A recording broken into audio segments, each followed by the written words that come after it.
Welcome to the Lead Up Leadership Podcast.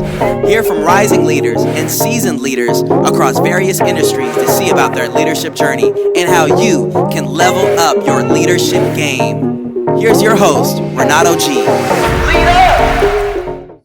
Alrighty, man, we are back with another episode of the Lead Up Leadership Podcast. And I know I say this on every episode, being excited, but for this one, I'm super juiced because I have my guy, a friend, someone that, I just got the pleasure to know. I've told him many times, and some other people that we've been able to befriend. I didn't expect going into like a leadership program, at Sac State to come out with like really solid friendships and relationships. And this is one of the guys that I definitely walked away where it was like, all right, this is someone that I know will be connected even past this experience. And we've been able to just learn more about each other, our life experiences, and just kind of, things about higher education and just really life, right? So when you find somebody like that, you want to stay connected. So I'm super, super honored to have my guy, King, Mr. Hakeem Croom. What's up, sir? What's up, bro? Man, it's so good to be here, man. Yeah. Thank you for the invite, family. Yeah. A long time coming, man. Yes, Been waiting sir. to get on here. You know what I'm saying? You've been doing some great work with the Lead Up podcast and having some wonderful personalities and people and leaders on here. So I'm happy to join the fray, Oh, yeah. But yeah, bro, kind of, what you said, I think similar brainwave, man, and frequency, man, nothing but love for you and just, our continued growth in our relationship, being able to connect. Right. And I thank the creator for even, having us cross paths through our program, our master's degree program. And, and once we connected, it was like, it was on, like, it's just energy, you know what I'm saying? So, our relationship transcends, a lot of different things. So I'm just happy to be here, man. Looking forward to our convo. Of course, this was a must have. So, man, let's just start a little bit about who you are, where you come from. Yeah. Like, as we mentioned, even before we got on, right? Like, you're originally from Harlem, right? You went to school in Virginia, and you ended up somehow on the West Coast in California. Take us back, man. A little bit about kind of your journey to, from where you started to where you are now, man. Yeah, for sure, bro. Thank you, man. So, kind of what you said, man. I'm from Harlem, New York City. I grew up in Polo Ground Towers in Harlem, which is, ironically enough, me being in California has some significance in that because my housing complex, Polo Ground Towers, was the area and the site where the original Giants Stadium was for baseball. Wow. So, Giants moved from Harlem to California. I'm kind of following that same vein, man. The Dodgers, now Hakeem Croom from New York to Cali. But man, so, grew up in Harlem, man. And, I grew up in the middle of 5 kids. I grew up and was able, I was in a situation, I had both my mom and my dad in my life, and in that environment, man, it was pretty scarce in regards to family structure and, it's all those different things. So I was fortunate to have both my parents, at home and physically, growing up in the area, man. Harlem, historically speaking, right? We talk about New York City and talk about Harlem. Harlem's the underbelly of Manhattan, right? We talk about, inner city and urban areas and stuff like that. So Harlem is in a similar vein in regards to the historical context of who we are today, as a physical location and a geography, and having folks, Harlem initially was an all-white area, then, through white flight and all these different things, in New York City with the landlords renting out apartments to Black people in the early 1900s. Folks, a lot of Black people used to live in downtown Manhattan, around Central Park, Midtown, the meatpacking district, and once the landlords up in Harlem started, because there was a surplus of apartments that were available, and so one of the biggest things that influenced the migration of Black people from downtown to Harlem was a church. I think it was St. James Presbyterian Church that moved to Harlem. That had a huge Black congregation, and of course, this landlords being able to rent. And so once that happened, a lot of white folks, left, right, because of the myth and the negative connotation of living near people of African descent and property values going down and so on, all these different things, right? So over time, Harlem became predominantly Black, right? And Harlem Renaissance, all these different rich things, all this rich history and complex history, right? Intellectuals like James Baldwin, Stokely Carmichael, so many people, man, right? And so, Malcolm X, right? Marcus Garvey. So there's a rich but complex history of Harlem, New York, and I'm a product of it. I'm a proud product of it, man. So growing up in that environment, man. I'm an '88 baby. I grew up in the '80s, man. Reagan era. A lot of things in these inner cities that you saw and that you were exposed to. So my story, man, I saw a lot, man. I grew up, but the positive thing, I grew up in a prominently Black area, and I think that kind of set the foundation for how my outlook on life and how I view things, right? Because there was a part where, being in an area, of poverty, right, and a place that had that was, when it comes to resources, right, it wasn't a place that had a lot of resources and but it had a lot of love and things like that. But as far as resources, to poverty, to crime, drugs, things that I saw early on at a young age, and that really, for me, man, I was so fortunate, growing up in the middle of 5 kids. I had 2 older brothers who were on me, as the youngest boy. I played basketball. I was a hooper, and went to school. I always was somebody that valued my education and valued school at an early age. My siblings were on me, man. My dad was too, growing up in Harlem, and we had lived in a 2-bedroom apartment, 7 of us in a 2-bedroom apartment. So, you saw everybody every day, Even if you didn't want to be around them, you was going to be around them because there wasn't that much space, right? So we had to get real close and tidy in there, right? And so, our living room, man, my dad, I'll never forget, man, it was one of the things that informs a lot of things for me now as an adult, but I didn't have the perspective to understand what my dad was doing at the time. So it was kind of unbeknownst to me at the time. But I remember in our living room, my dad had all these photos and just portraits of Malcolm X, Marcus Garvey, MLK, Harlem landmarks, right? And so, we didn't really talk about the portraits as much, but just him having that artistry, just that those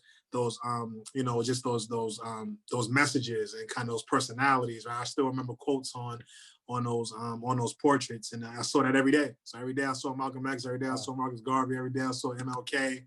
And so subconsciously, there was a seed that was planted that I didn't really know about at the time, right? And my dad was he was the impetus for some of that and how I look at things, man. So, through playing ball and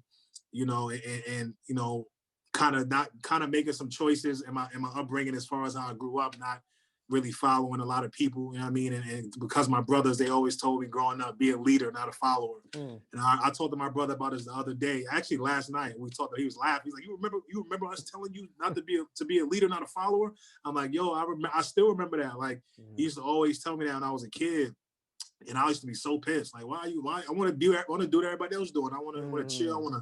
I want to hang out late. I want to, we had some folks that was hustling, doing what you got to do to survive. And where I grew up, man, you did what you did to survive, right? When you poor, and you worry about your next meal, right? You're going to make some decisions that, that's off survival, you know what I'm saying? And keeping your stomach from growling, right? And so there's some things that come with that, right? And so, my brothers on me, be a leader, not a follower. So, I would always make a different choice. I would go to school and and be in class and do other things. So, man, it's one of those things, man. I grew up right across the street from Rucker Park. So, getting to see, the Entertainers Basketball Classic, EBC, we call it. So, got to see Allen Iverson, Kobe, all these different, NBA players come and having that access and that exposure.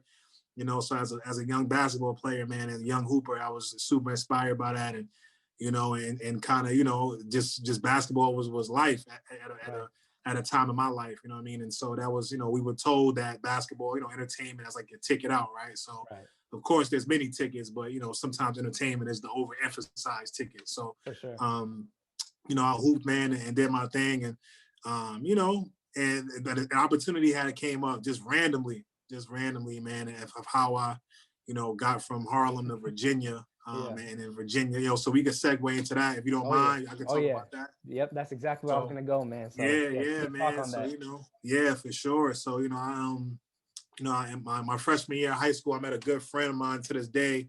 My boy Aaron Warren from Harlem, man, a teammate of mine on the varsity team at A. Lorraine off campus high school. I was a freshman. Aaron was a sophomore. So hooping in New York is super competitive. You know what I mean? It's a lot of, everybody's playing ball for the most part. And I was fortunate. I was the only freshman in my high school to make varsity. So it was kind of like a big deal. Like I was the only freshman. So, that made the cut. And I remember right before the tryout, I had met the JV coach. His last name was Martindale. Everybody called him Coach Marty. And like early on in my freshman year, right before tryouts, I was walking through the hallway and I saw Coach Marty. I'm like, hey, coach, like my name is Hakeem. Like I want to try out for varsity. When's the tryouts? He's like, you want to try out for varsity? I'm like, yeah. He's like, what year are you? I was like, I'm a freshman. He's like, you a freshman? He said, you're going to need a Band-Aid. I was like, why? He said, you're going to get cut. And I'm like, what? Yeah, he was going hard. Like he was one of them kind of brash, in your face kind of guys. I'm like, okay. So once we had the tryouts, I was putting in that work. And him and the varsity coach, they jotted my name down. They looked at each other. I'm guarding the senior on the basketball, the senior on the varsity team. I'm guarding him. I'm pickpocketing him, laying him up, and all that. So it was super cool. So I ended up making a team, and I didn't get a whole lot of playing time. Right. You got to kind of wait your turn. I got a couple minutes here and there, But then the JV coach Marty wanted me to come back down and play JV. He's like, I'm like, nah, I ain't playing JV. I'm staying up here now. He was talking a bunch of smack. I'm staying in varsity. But yeah, man. So just all those type of things. So long story short, sophomore year comes around, man, and the year is going pretty well. Academically, I'm doing okay. Not in those environments, man, our school systems, public school, not the best equipped when it comes to, supplies and materials and teacher quality and, you in poverty, man, property taxes fund schools, right? So you in Harlem and, you do your best to get by. I was in classes, 30 students in a class, 35 students. You might have 20 books. Out of the 20 books, maybe 10 got all the pages. You know what I mean? Like just stuff, Just facts, just stuff like that, right? So, I was, getting 65, 70, 75, was failing math and, was doing what I could, doing what I could to get by. Of course, I think I could have did a lot more as far as that, but, your environment sometimes in those situations, like, when you're in an academic setting, you got a professor, a teacher, all those kids in one class, he can't focus on everybody one-on-one, right? You got, it's so many people, you got, split their attention too, as far as its structure and instruction. And so, long story short, my boy Aaron, he's on the basketball team with me. He ended up getting a scholarship to go to a prep school in Virginia, but a lot of us didn't know. He just left. He didn't announce it. He just left. Oh, wow. But before he left, I remember, so every quarter we had to show our report cards and show our grades to the varsity coach. So we had to go up there, and if you failed 2 or more classes, you couldn't play a sport. And that was regulation through the New York PSAL, Public School Athletic League. That was like a legit rule. So, everybody was anxious getting their grades, like going up to the coach office, with their report card, like, you know what I'm saying? And some folks leaving with that walk of shame, like, and some folks kind of like, yes, like, like I'm still here. Yeah. And, so my boy Aaron, he fell 2 classes, unfortunately. And, coach, cut him. Yeah, he had to give up the team. And my boy Aaron, he was in an interesting spot in his life too. He lost his brother and, to some gun violence and, rest in peace, Andre, rest in power. And, it was some things going on. So Aaron was in in an interesting space, trying to navigate, trying to still stay positive and engaged in school, but also real life stuff that was happening, with our conditions and, crime and poverty and just stuff, everyday stuff, gang stuff, man, just, it breeds a lot of different things, and so he ended up leaving. So, but nobody knew. So, that was one of my guys. So I was like, yo, where Aaron at? Like I was worried. I'm like, yo, is he, hopefully he ain't getting no trouble. You know what I mean? Like he ain't get trouble. He ain't get locked up. Cause a lot of us, when them things happen, those environments, you want some revenge. Like you want to get back. Right. And so, I was concerned, like, where is he? I haven't seen him. So I would say about 5 or 6 months passed by. I ain't hearing much from Aaron at all. Then one day I saw him. He came. It was like spring. It was like the spring semester, my sophomore year, going to my junior year. He had came to visit our school, and so I saw him. And we was chopping it up. I'm like, yo, bro, where you was at, man? Like, yo, we was all worried about. He's like, yo, bro, I'm in Virginia. I got a scholarship to this military. He said he didn't even say military at the time. It's a military school, but he didn't tell me at first. He's like, yo, I got a scholarship to this prep school. So on and so forth. My eye, as soon as he's saying this, my eyes get big. Like what? Like, yo, I eat every day, like little stuff, right? You know what I mean? Like in our environment, you might not eat. You know what I mean? Like that's real rap. Like, and so I'm like, yo, bro, I don't know how you got there, but I want to go. Like, and so he told me later that, you know, he can tell how I was talking to him, at my look and how serious I was. He can tell by that I was committed to that. Like, he can tell I was like, it was a level of conviction. Like, yo, I want to go too. Like, he was like, all right. So he told the coach about me. He told the admissions director, and everything else was history, man. But that story but it happened so quick. It was between my sophomore year in the summer and then my junior year in high school. So, you know, we talking with the coach, you know, we're talking with the admissions director. They're asking me a bunch of questions, calling my folks, you know, and trying to get a feel for who I was. Right. You know, not just as a basketball player, but who I was as a person. You know, the school, I think Fishburne at the time was probably like 25,000 or something like that. Something that my family ain't have at all. We ain't have none of that money. And so, you know, luckily my brother, he had a girlfriend at the time who was really somebody that's a big sister to me to this day. They're no longer together, but she's still a big sister to me. And she, you know, I told her what was going on about, you know, the opportunity, and she like took the bull by the horn. She was calling the school, calling Fishburne every day.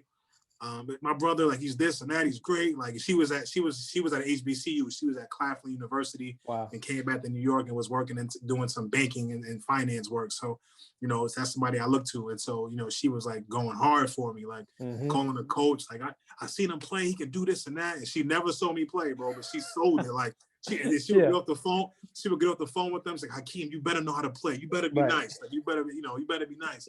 I'm like, you know what I mean? I got game. So, so the nail, what put the nail in the coffin for the situation was, you know, my dad was from Kinston, North Carolina. Both my parents are deceased. Both, at this point, they both transitioned. But at that time, you know, both my mom and dad were still with me. And, you know, my dad's from Kinston, North Carolina. So he moved to New York like in the early 70s, late 60s. And so, you know, a lot of folks in the Great Migration from the South go to the Northeast. So his perspective was, you know, when it came to the South, he had a bad taste in his mouth, right? He remembered what the Jim Crow South was, you know what I mean, right? He remembers vividly as a kid what that was. And so I'll never forget the woman that helped me. That was my brother's girlfriend at the time. My name is Letitia. We call her Tisha. And so Tisha came to the projects, to our apartment, to talk to my mom and dad about the opportunity for me to go to Virginia to pursue my education and play ball. My dad was not feeling it. He was like, go to Virginia? Hell no. Like, I'm not sending my son to Virginia. It's my baby son. Like, you know, you got no family. Like, he was definitely nervous. But at that time, I thought he was hating on me. I thought he was like, yo, you don't have this opportunity. But I didn't understand at the time, right? Until I got to Virginia, until I got to all these different areas to see for myself. Yeah. Right. But we'll get into that. But at that point, I was 16. I'm like, yo, Dad, why you hating, man? I got an opportunity to go to spread my wings. You know what I mean? Like, son, like, you ain't got no family out there, nothing. Like, this is Virginia. He's thinking about it from his Jim Crow South days, what he remembered.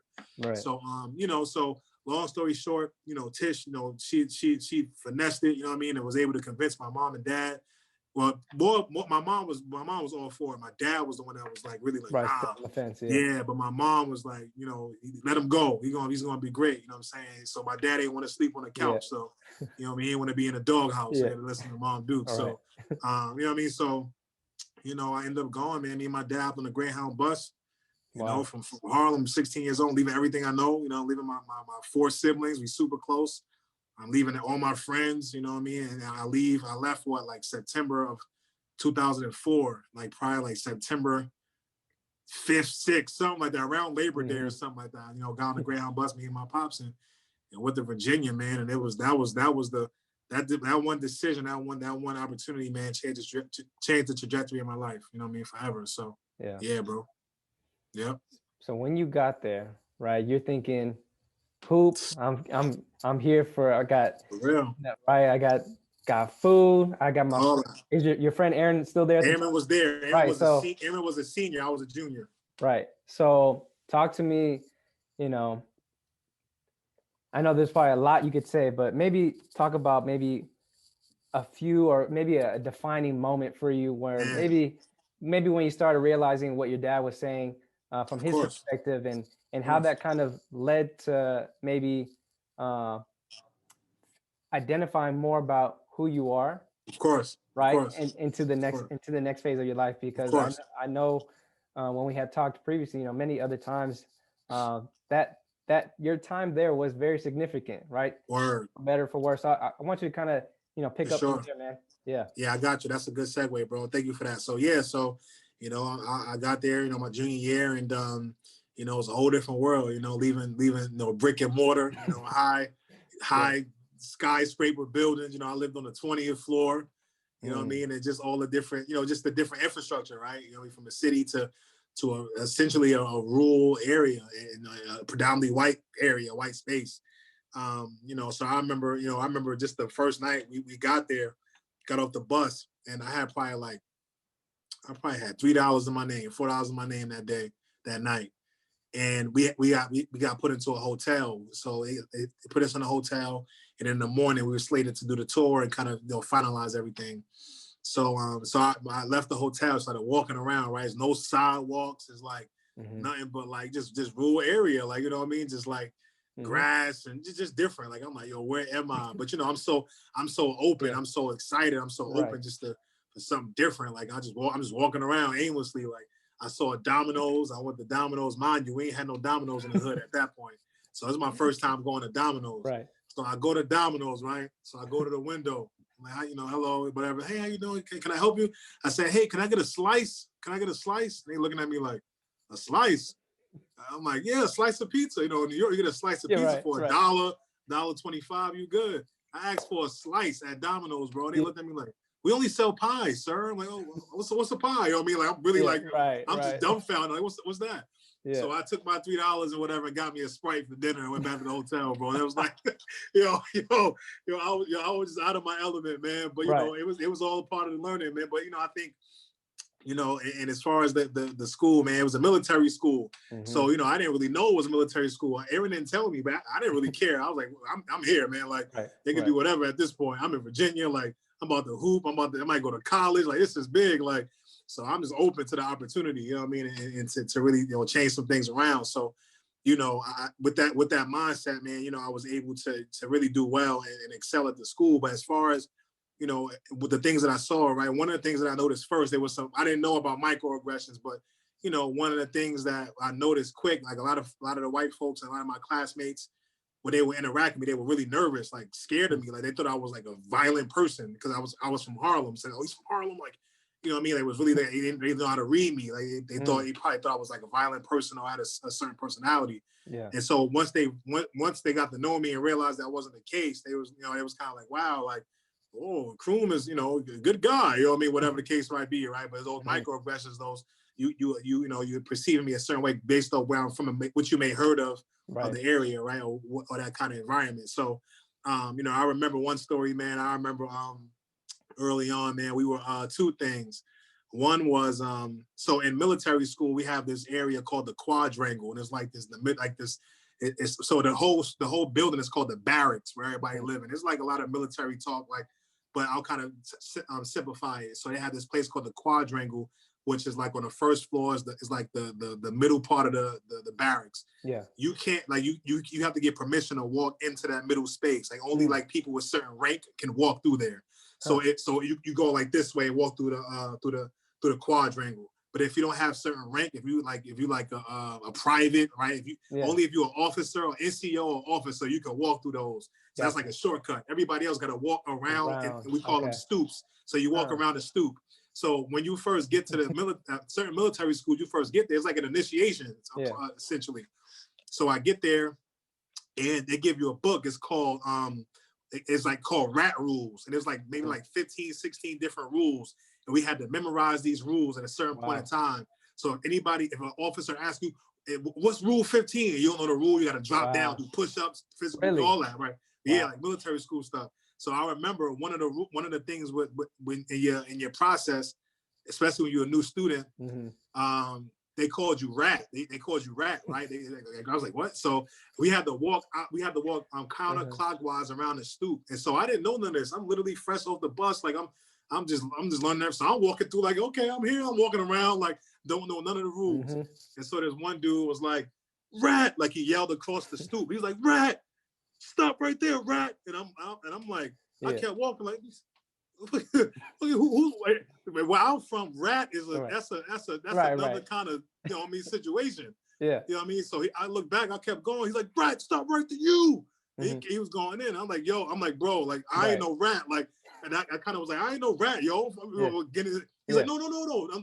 I'm talking about as far as this. So he tried to explain himself, like, oh, my bad, man. Yeah, like, right. you know what I mean? That's new to me, man. So Yeah. he's all right, just making sure you're cool. I'm like, all right, man. So after that, I kind of, figured it out or whatever. Right. But at that first joint, I was like, what the heck? What's a rat? But anyway, so yeah, man, it was another situation where it was a guy, a friend of mine, who he came to my room and he had stole somebody's calling card, like a phone card to make phone calls. So he came to my room and used the phone. Yeah. And then he had got reported about stealing the phone, but then kind of put me into the story saying, oh, I want this kid's room to use his phone. So folks, so the way it works is you go in front of an honor council. Like if you lie, cheat, or steal, right? There's different morals and things like that, principles, right? With military school. So if you lie, cheat, or steal, you in big trouble. You could get demerits. You can get to the extent where you can get kicked out of school, depending on the infraction. So he like, kind of implicated me in this situation. And I'm like, what the heck? Like, nah, like you just can't even use the phone. I don't know what, So I had to go in front of an honor council. And like a lot of times you go in front of an honor council as other students and they go through this process of like adjudicating, like, what happened, get the evidence, do this, do that. Wow. And maybe one professional, two professional staff members, and the rest is like, senior level, higher ranking students that go through that. So a lot of times when you go through an honor council trial, a lot of times you are guilty. Like you lied, cheated, steal. You was like red-handed, or they have enough evidence to like say, okay, this is what it is, and you're gonna get in trouble. So I go through the process, man. I'm scared as all daylight, bro. Like I'm so nervous. I'm like, I literally just got there, probably maybe a week or two, like maybe shorter than that. And I'm like, what the heck? I just got here's my opportunity. What's going on? I didn't steal. I didn't cheat. Like none of that, right? And so I go through the honor council, and everything worked out. They found me. I was innocent, bro. And that was like, everybody. It was like rare, like when you could come out of honor council and be innocent. So I was innocent. Ray was guilty, so he had to go through what he had to go through. And I was innocent, man. But I was so nervous. I'm like, yo, that's my opportunity to play ball. This, that, and the third. Like just to be here. Like I ain't trying to mess this up. This is the ticket. You know what I mean? So, but outside of that, man, I think as far as the military school situation, like, what I learned was that there was a lot of just preconceived notions, and there was some microaggressions as far as folks not, thinking that because I was from Harlem, I would be this way. And I remember another story. I was in history class with a professor, and I was kind of like still out of place, like not feeling like I belong there. I'm in school. I go from an all-black area. I'm in school with none but people from different backgrounds. I had folks from Iraq, folks from Tanzania, folks from white people all over. People from we had one dude from Holland, from like all over. And so so I'm in his class. I'm just feeling like I never forget the professor. He let the class out. He dismissed us, and I was gathering my belongings. He came up to my desk. He was like, "Croom, you belong here." He came up to me. He's like, "You belong here." He just looked at me. He's like, "You belong here," and I was like, all right, man. So once he said that, though, I was like, yeah, you're right. I do belong here. So once he said that to me, it kind of like, validated that for me a little bit. I got more comfortable and started to, to be, kind of just, and just kind of let my hair down per se and kind of just go about it. But, at the end of the day, man, the Fishburne situation was one where, it was just, I was able to expand on my leadership, right? Be through military school and kind of learn some principles and morals and things like that, right? And so, I think with Fishburne, I was able to not only just connect with folks from other walks of life and, expand my network, but also just sharpen my leadership skills. That's the military aspect of it. So it definitely embedded a lot of things into me, right? But I think as far as the other side of that nastiness, it wasn't until the next chapter that we'll talk about where it got really nasty, because it was a different kind of, different level of whiteness and a different level of privilege and stuff like that. That in the next chapter after Fishburne we'll talk about where it was more overt, right? In Fishburne things were more covert, right? As far as how people felt. We wore uniforms. There was all types of things that you were able to kind of blend in and not really know how people felt or what they really, all those types of things. But at the end of the day, once I graduated Fishburne, I definitely learned that they were trying to make me the poster child of Fishburne. And one of the things I learned was that, kind of was getting a sense of like, they featured me in a couple articles and stuff like that. I was like, hey, like, Fishburne did it, the way it was written was like Fishburne did this for Hakeem Croom, like, but it's the opposite way. Like, y'all was fortunate to have me at Fishburne and was Right. able to do this for the institute. It was a mutually beneficial situation, right? And For so sure. a lot of times some folks feel like, they try to save people or they did this for you or whatever. Yeah. So that's kind of what I learned later as I got older. But the Yeah. next chapter of college, though, after I graduated, Yeah. that's when it got really real. Yeah. When I graduated. And we're definitely going to talk about that. Nice. Because I love how you talked about this experience and navigating new spaces. Because for myself and probably a bunch of us, right, that are either starting out, whether it's college, entry level Yeah. job, maybe trying to move up. There's a lot of new spaces, Yeah. environments Yeah. that we have to navigate. Where we're kind of sometimes clueless, right? Clueless to the fact of once we start opening our eyes to see things like, okay, I see why this person is making certain decisions. I see Right. kind of the politics behind, or the unspoken rules, right? Yeah. Yeah. Yeah. And Yeah. and you have to navigate, right? Whether Yeah. again it's a job, school, right? All that. Sometimes community places, right? All that. So kind of now segueing into the college chapter, man. See how you can infuse like navigating this new space and kind For of sure.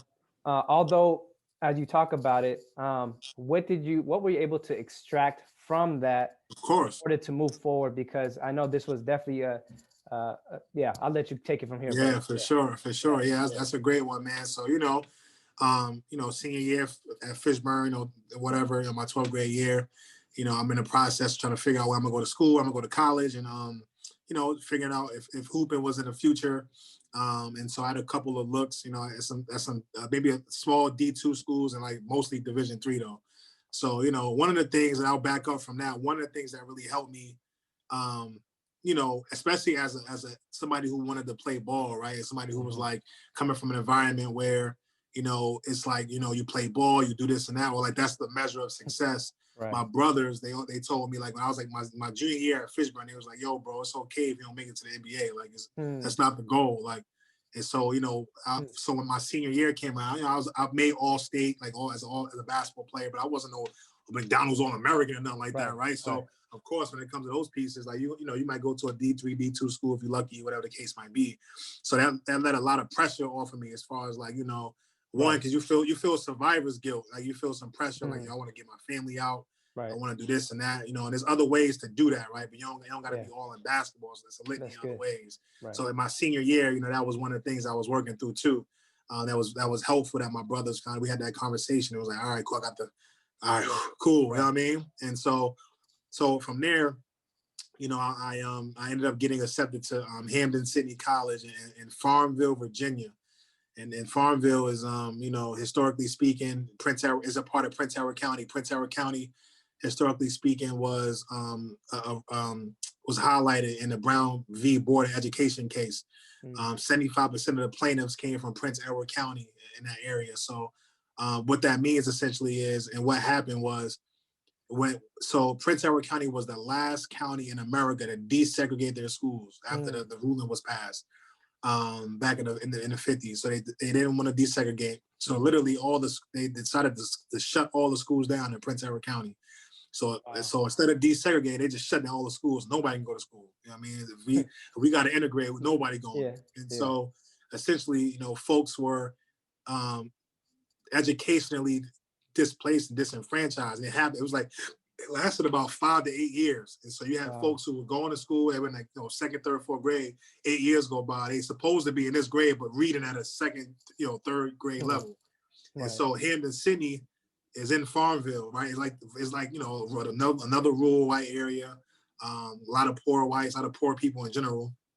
Hampden Sydney is like, looked at as the ivory tower, right? This predominantly white school, liberal arts college, all male. Just like Fishburne. Fishburne was all male. It's like an all male institution, but it's like a school that's like, from an ideological standpoint, is rooted in, conservatism, Republican stuff.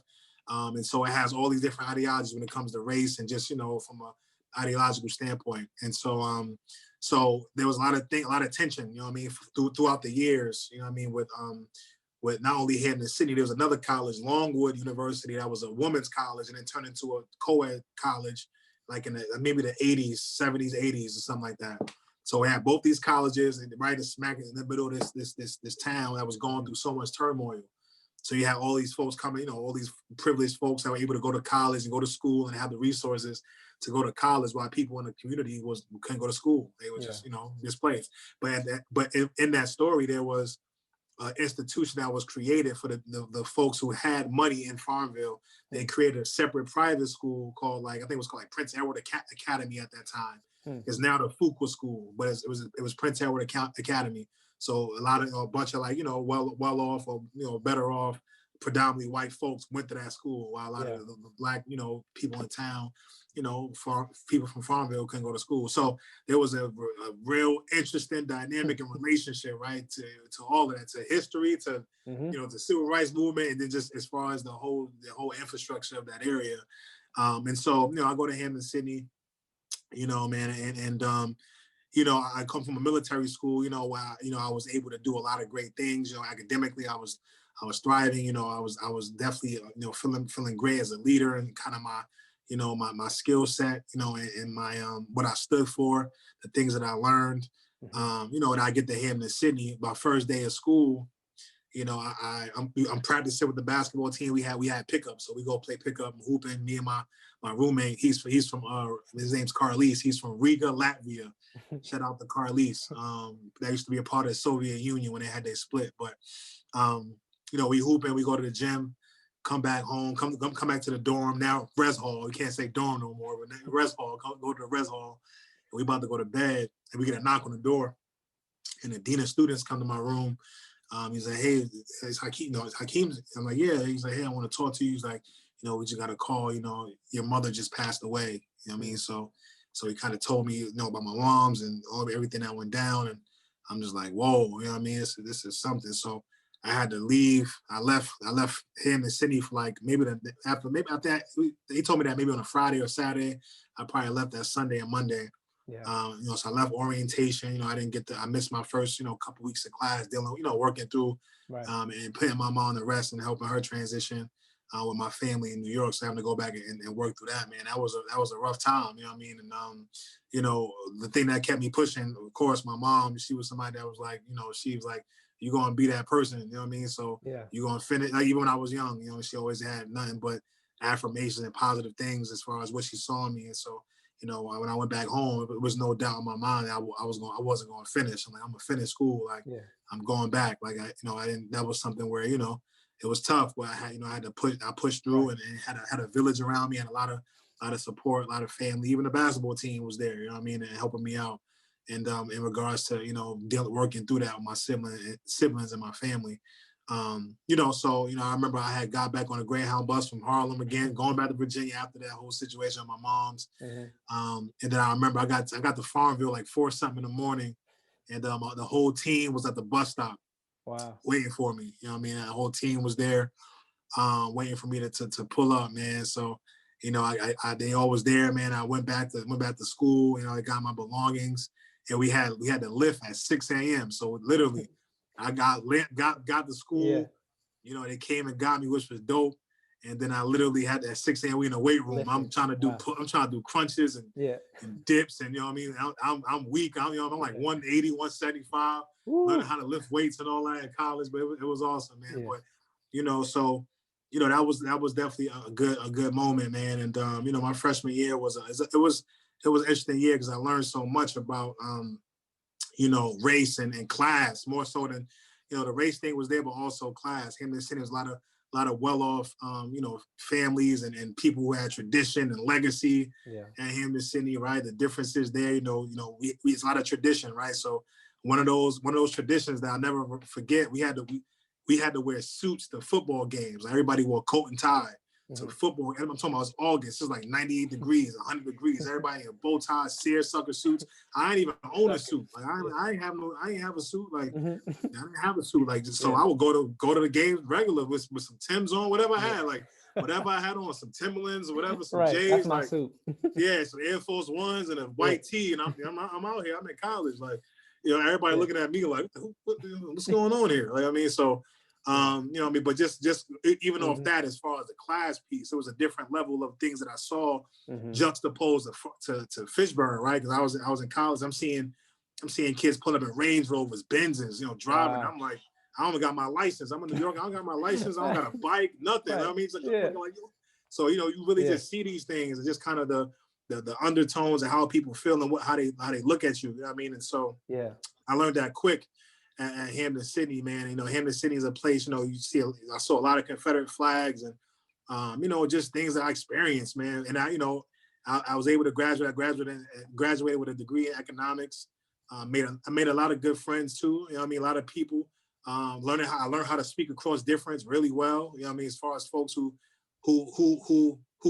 think that like slavery was due to states' rights and slavery was a states' rights issue, right? And not a humanity issue or an issue around other things, right? And all those types of things. Talking about chattel slavery and stuff like that. Yeah. So having to have those conversations, right? You know, and a lot of things that I saw, man, as far as, you know, I remember when I was in college, President Barack Obama had first got elected to be our president, right? And I was a part of the MSU, our Minority Student Union. Folks threw bananas at our MSU house, wrote graffiti, like wrote nigger on the wall. Somebody hung up a noose, all types of stuff. You know what I mean?